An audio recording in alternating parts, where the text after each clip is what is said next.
anywhere, as we will be joining back with you very soon.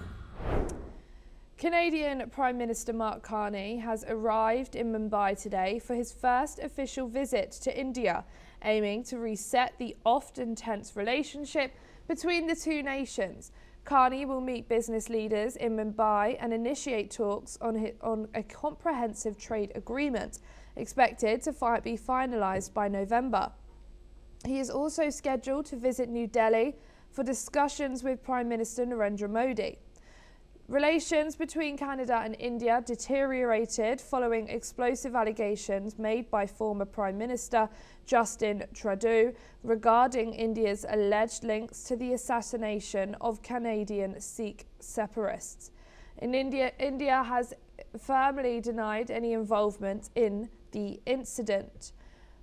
We're now being rejoined by Lieutenant Colonel Himanshi. Thank you for joining us back here on NewsX World. Now, what are the key economic and diplomatic drivers behind Carney's push to reset Canada-India relations, and how does this visit reflect Canada's evolving global strategy? Ellie, Canadian Prime Minister Mark Carney's visit is not a diplomatic optics.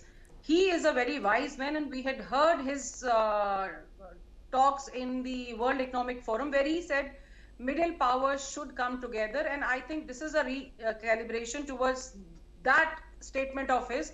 See, India under Prime Minister Narendra Modi is positioning itself as a central economic and strategic pole in the Indo-Pacific.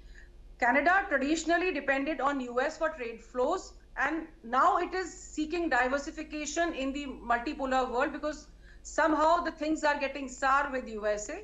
So this visit definitely comes after a period of diplomatic friction between the two nations. But, you know, we understand the diplomacy and geopolitics is driven by interest and not just emotions.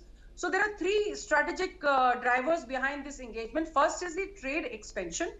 India is one of the fastest growing major economics, and Canada needs deeper markets.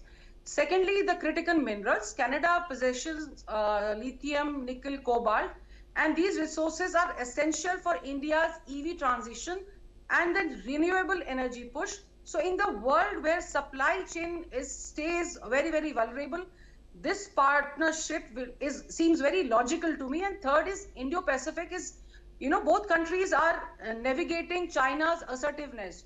So neither of them want an anti-China policy. However, they want resilient supply chains. So somewhere the strategic diversification is a goal.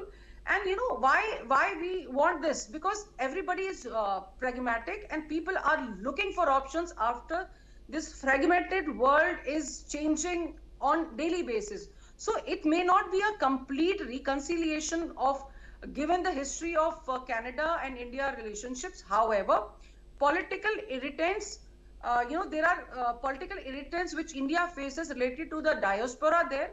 However, economic realism is much, much stronger than emotions, as I'm saying. So somewhere I think this also contains US somewhere. So I think this is a re-emerging of middle powers somewhere where they are trying to come together and make things possible for their own countries. Thank you so much, Himanshi, for joining us here today on NewsX World. Thank you. Slovak Prime Minister